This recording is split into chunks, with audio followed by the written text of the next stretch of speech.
दोस्तों, अपराध और इस अंधेरी दुनिया के अपराधियों से जुड़े कई किस्से और कहानी आपने सुने और पढ़े होंगे, लेकिन आज हम आपको एक ऐसे अपराधी की कहानी सुनाने जा रहे हैं जो अपने अपराधों का सोशल मीडिया पर प्रचार किया करता था। ये एक ऐसा गैंगस्टर था जो सोशल मीडिया पर अपने क्राइम का एडवर्टाइजमेंट किया करता था। ये सुनने में थोड़ा अजीब लग रहा होगा, लेकिन दोस्तों ये सच है। उम्र में छोटा लेकिन अपराध की दुनिया का वो गैंगस्टर जिसे ना जाने कितने युवा फॉलो किया करते थे, जिसने ना सिर्फ जुर्म की एक अलग ही एक दुनिया बनाई बल्कि उस दुनिया को एक नाम और पहचान भी दी। जी हाँ, हम बात कर रहे हैं उज्जैन के दुर्लभ कश्यप की। कौन है ये दुर्लभ कश्यप और कैसे बना दुर्लभ छोटी सी उम्र में जुर्म की दुनिया का बेताज बादशाह, और कैसे गई इस गैंगस्टर की जान। आज की इस वीडियो में हम आपको दुर्लभ कश्यप के बचपन से लेकर गैंगस्टर बनने तक की कहानी सुनाने वाले हैं, तो वीडियो को पूरा जरूर देखिएगा। चलिए फिर शुरू करते हैं आज की वीडियो। उज्जैन के खतरनाक अपराधी ने 8 नवंबर 2000 को दुनिया में दस्तक दी। मध्य प्रदेश के उज्जैन के रहने वाले मनोज कश्यप और पद्मा के घर 8 नवंबर 2000 को एक बच्चे ने जन्म लिया।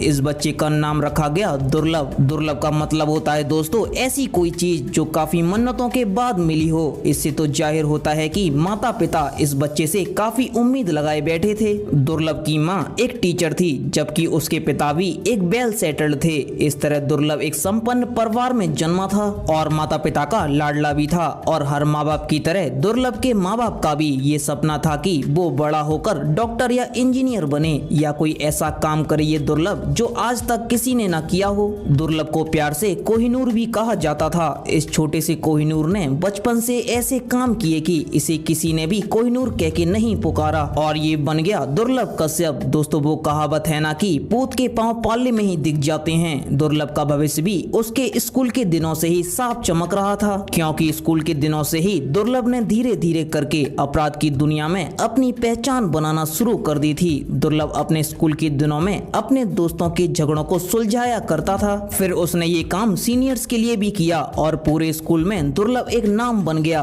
कई स्टूडेंट्स उसके साथ रहने लगे। स्कूल में दुर्लभ को कभी जूनियर सीनियर समझ ही नहीं आया। जो समझ आया वो बॉस, जो वो खुद को मानता था। धीरे धीरे झगड़ों को सुलझाना, दूसरों को धमकाना, ये काम उसने सीनियर्स के लिए भी शुरू किया। पढ़ाई लिखाई से दूर अब दुर्लभ अपराध को ही अपना भविष्य बनाने के लिए तैयार था। पूरे स्कूल में दुर्लभ की एक धाक थी, उसके सामने किसी की भी आवाज उठाने की हिम्मत नहीं थी। धीरे धीरे दुर्लभ की गैंग बनने लगी थी। दुर्लभ को सोशल मीडिया पर एक्टिव रहने का काफी शौक था और वह पहला ऐसा गैंगस्टर बना जिसने सोशल मीडिया को अपने गैंग का एडवर्टाइजमेंट का हथियार बनाया। अब उसकी गैंग के साथ उज्जैन के कई लोग जुड़ चुके थे, इसलिए उसने अपनी और अपनी गैंग को प्रमोट करने के लिए फेसबुक का सहारा लिया। और आपको यकीन नहीं होगा, लेकिन दुर्लभ ने अपनी पहली पोस्ट फेसबुक पर की। इस पोस्ट में लिखा हुआ था कि अगर कोई आपको परेशान करता है या आप किसी से परेशान हैं तो आप हमारे पास आएं। छोटे जरूर हैं लेकिन अपने काम में इतने बड़े हो चुके हैं कि आपकी मदद कर सकते हैं। दुर्लभ की इस पोस्ट ने उसे सुर्खियों में डाल दिया। अब तो दूसरे शहरों में भी कई लोग उनके गैंग का सदस्य बनने के लिए उनके पास जा पहुंचे।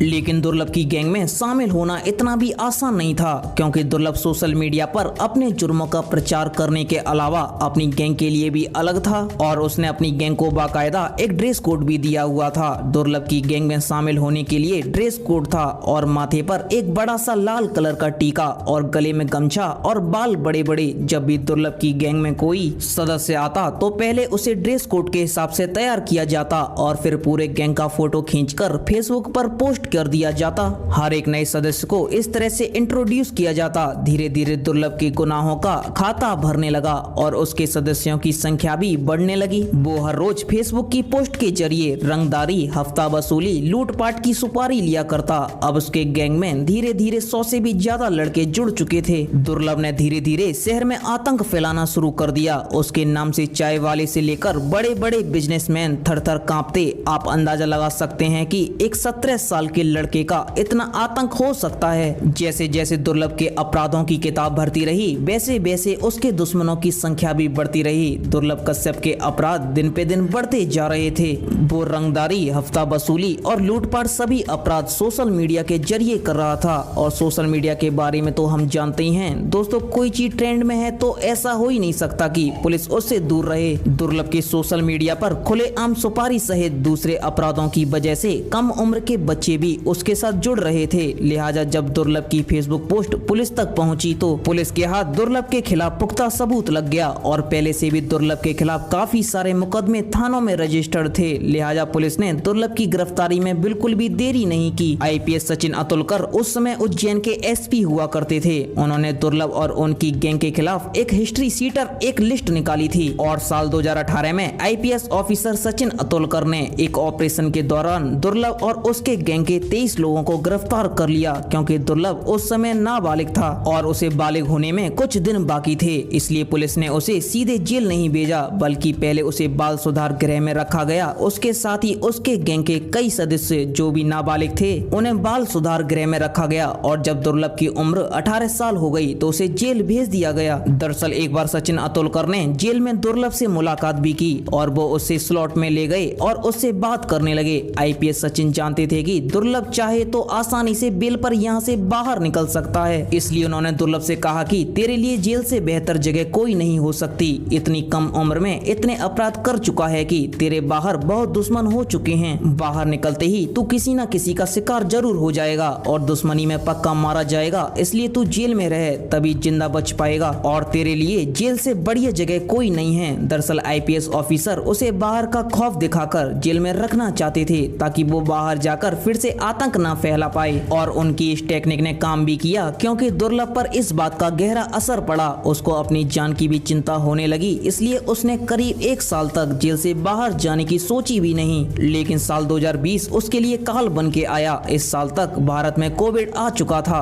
कोविड धीरे धीरे अपने पैर पसार रहा था और मरीजों की संख्या भी बढ़ती जा रही थी और इससे बचने के लिए 2 गज की दूरी, कुछ प्रिकॉशंस जरूरी थे। लेकिन हमारे इंडिया की जेलों में इतने कैदी रखे जाते हैं जहां इन प्रिकॉशंस को फॉलो कर पाना मुश्किल है। इसलिए सरकार ने कोविड के दौरान वो कैदी जो बेल पर बाहर जा सकते थे उन्हें कुछ टाइम के लिए रिहा कर दिया। कोविड खत्म होने के बाद इन कैदियों को जेल में डाला जाना था। इन कैदियों में दोस्तों दुर्लभ भी शामिल था। पेंडेमिक के बीच दुर्लभ भी रिहा कर दिया गया। जिस रात दुर्लभ का मर्डर हुआ उस रात दुर्लभ की मां ने दाल बाटी बनाई थी। कोई नहीं जानता था कि मां की हाथ की ये दाल बाटी दुर्लभ की जिंदगी का आखिरी भोजन बनने वाला है। 6 सितंबर साल 2020 उस रात मां के हाथ की दाल बाटी खाकर वो अपनी मां से कहकर निकला कि मां मैं बाहर घूमने जा रहा हूं और गैंग के 2-4 लड़कों के साथ हेलाबाड़ी के एक चाय की दुकान पर वो गया। उस दौरान वहां दुर्लभ का एक दुश्मन भी आ गया और उसका नाम था शाहनवाज। शाहनवाज और दुर्लभ आपस में कट्टर दुश्मन थे। शाहनवाज के साथ 10-15 साथी थे